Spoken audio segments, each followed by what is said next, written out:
नमस्कार दोस्तों, मैं कहानी वाला फिर से हाजिर हूँ एक नई कहानी लेकर। आज की कहानी जो मैं आप सभी के लिए पढ़ रहा हूँ, उस कहानी का नाम है वो लड़की और इसको लिखा है सादत हसन मंटो ने। 4:15 बज चुके थे, लेकिन धूप में वही तेजी थी जो दोपहर को 12 बजे के करीब थी।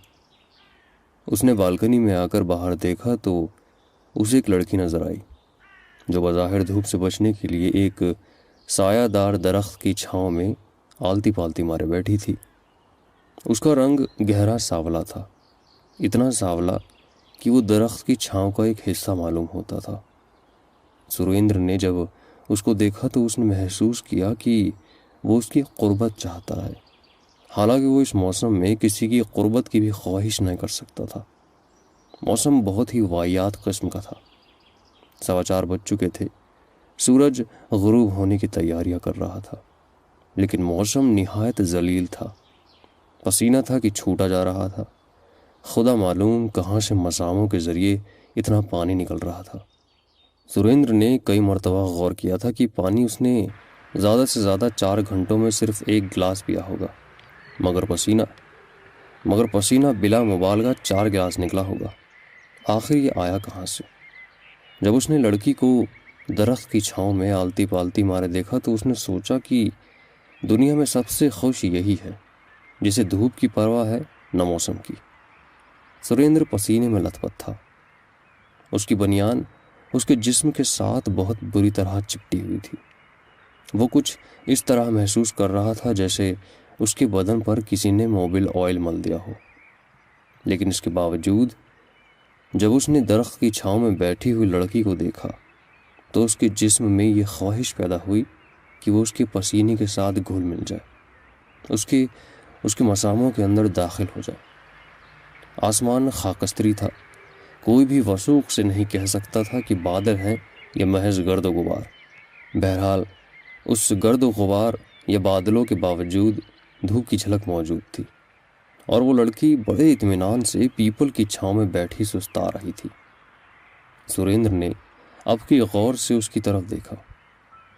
उसका रंग गहरा सांवला, मगर नक्श बहुत तीखे, इतने तीखे कि वो सुरेंद्र की आंखों में कई मर्तबा चुभे। मजदूर पेशा लड़की मालूम होती थी। यह भी मुमकिन था कि भिखारन हो, लेकिन सुरेंद्र उसके मुतालिक कोई फैसला नहीं कर सकता था। असल में वो ये फैसला कर रहा था कि आया उस लड़की को इशारा करना चाहिए या नहीं। घर में वो बिल्कुल अकेला था। उसकी बहन मरी में थी, माँ भी उसके साथ ही थी। बाप मर चुका था। एक भाई उससे छोटा वो बोर्डिंग में रहता था। सुरेंद्र की उम्र 27-28 साल के करीब थी। उससे कब्ल वो अपनी 2 अधेड़ उम्र की नौकरानियों से 2-3 मरतबा सिलसिला लड़ा चुका था।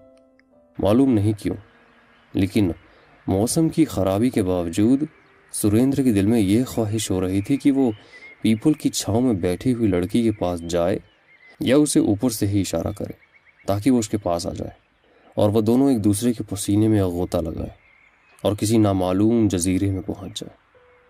सुरेंद्र ने बालकनी के कटहरे के पास खड़े होकर जोर से खंकारा, मगर लड़की मुतवज्जे न हुई। सुरेंद्र ने जब कई मरतबा ऐसा किया और कोई नतीजा बरामद ना हुआ तो उसने आवाज दी, अरे भाई, अरे जरा इधर देखो। मगर लड़की ने फिर भी उसकी तरफ न देखा। वो अपनी पिंडली खुजलाती रही। सुरेंद्र को बहुत उलझन हुई। अगर लड़की की बजाय कोई कुत्ता होता तो वो यकीनन उसकी आवाज़ सुनकर उसकी तरफ देखता। अगर उसे उसकी ये आवाज़ नापसंद होती तो भौंकता, मगर उस लड़की ने जैसे उसकी आवाज़ सुनी ही नहीं थी। अगर सुनी थी तो अनसुनी कर दी थी। सुरेंद्र दिल ही दिल में बहुत खफीफ हो रहा था। उसने एक बार बुलंद आवाज़ में उस लड़की को पुकारा, ए लड़की। लड़की ने फिर भी उसकी तरफ न देखा। झुंझलाकर उसने अपना मलमल का कुर्ता पहना और नीचे उतरा। जब उस लड़की के पास पहुंचा तो वो उसी तरह अपनी नंगी पिंडली खुजला रही थी। सुरेंद्र उसके पास खड़ा हो गया। लड़की ने एक नज़र उसकी तरफ देखा और सलवार नीचे करके अपनी पिंडली ढांप ली। सुरेंद्र ने उससे पूछा, अरे तुम यहाँ क्या कर रही हो? लड़की ने जवाब दिया, बैठी हूँ।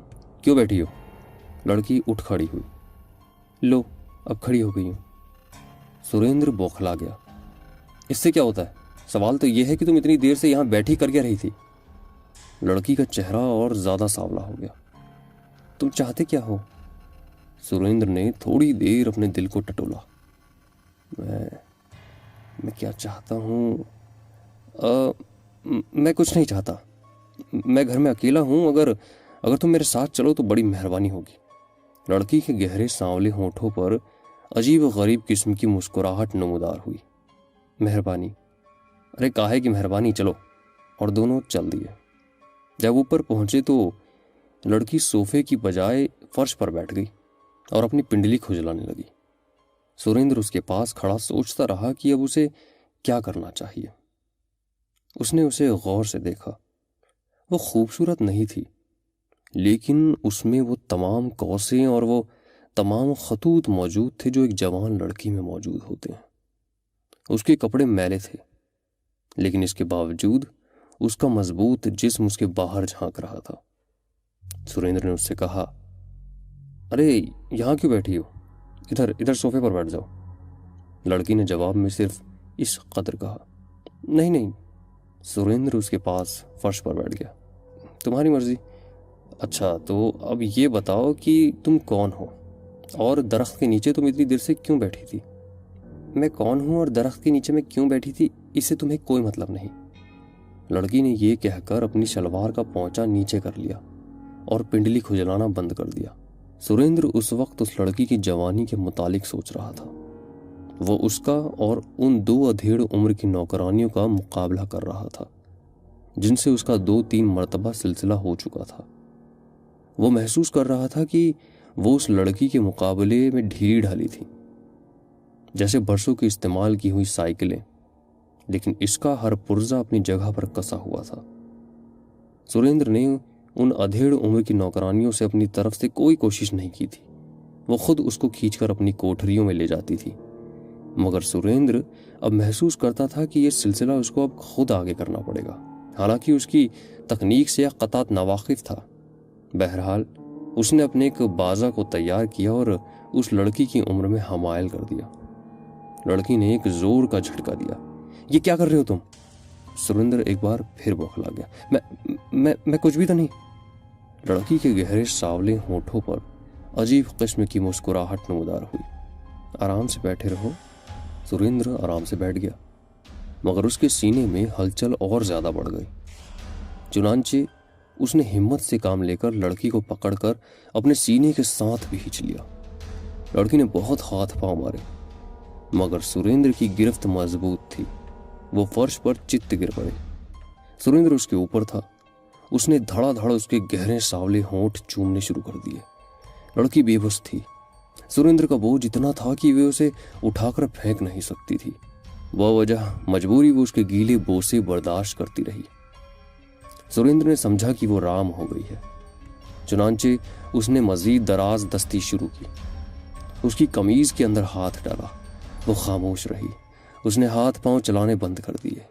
ऐसा मालूम होता था कि उसने मदाफियत को अब फजूल समझा है।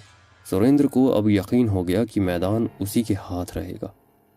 चुनांचे उसने दराज दस्ती छोड़ दी और उससे कहा, चलो चलो आओ पलंग पर लेटते हैं। लड़की उठी और उसके साथ चल दी। दोनों पलंग पर लेट गए। साथ ही तिपाई पर एक तश्तरी में चंद माल्टे और एक तेज छुरी पड़ी थी। लड़की ने एक माल्टा उठाया और सुरेंद्र से पूछा, मैं खा लूं? हाँ हाँ, एक नहीं सब खा लो। सुरेंद्र ने छुरी उठाई और माल्टा छीलने लगा, मगर लड़की ने उससे दोनों चीजें ले ली। मैं खुद छीलूंगी। उसने बड़ी नफासत से माल्टा छीला, उसके छिलके उतारे, फांकों पर से सफेद सफेद झिल्ली हटाई, फिर फांकें अलहदा की। एक फांक सुरेंद्र को दी, दूसरी अपने मुंह में डाली और मजा लेते हुए पूछा, तुम्हारे पास पिस्तौल है? सुरेंद्र ने जवाब दिया, हाँ, तुम्हें क्या करना है? लड़की के गहरे सांवले होठों पर फिर वही अजीब व गरीब मुस्कुराहट नमूदार हुई। मैंने ऐसे ही पूछा था, तुम जानते हो ना। कि आजकल हिंदू मुस्लिम फसाद हो रहे हैं। सुरेंद्र ने दूसरा माल्टा तश्तरी में से उठाया। आज से हो रहे हैं, बहुत दिनों से हो रहे हैं। मैं अपने पिस्तौल से 4 मुसलमान मार चुका हूं, बड़े खूनी किस्म के। सच? ये कहकर लड़की उठ खड़ी हुई। मुझे वो जरा पिस्तौल तो दिखाना। सुरेंद्र उठा। दूसरे कमरे में जाकर उसने अपनी मेज का दराज खोला और पिस्तौल लेकर बाहर आया। ये लो, लेकिन ठहरो। और उसने पिस्तौल का सेफ्टी कैच ठीक कर दिया, क्योंकि उसमें गोलियां भरी थी। लड़की ने पिस्तौल पकड़ा और सुरेंद्र से कहा, मैं भी आज एक मुसलमान मारूंगी। ये कहकर उसने सेफ्टी कैच को एक तरफ किया और सुरेंद्र पर पिस्तौल दाग दिया। वो फर्श पर गिर पड़ा और जान कूनी की हालत में करहाने लगा। ये तुमने क्या किया? लड़की के गहरे सांवले होठों पर फिर से एक मुस्कुराहट नमूदार हुई। वो 4 मुसलमान जो तुमने मारे थे, उनमें मेरा बाप भी था। यह था आज का अफसाना, वो लड़की। आशा करता हूं कि आपको कहानी पसंद आई होगी। अगले हफ्ते फिर से मुलाकात करूंगा एक नई कहानी के साथ।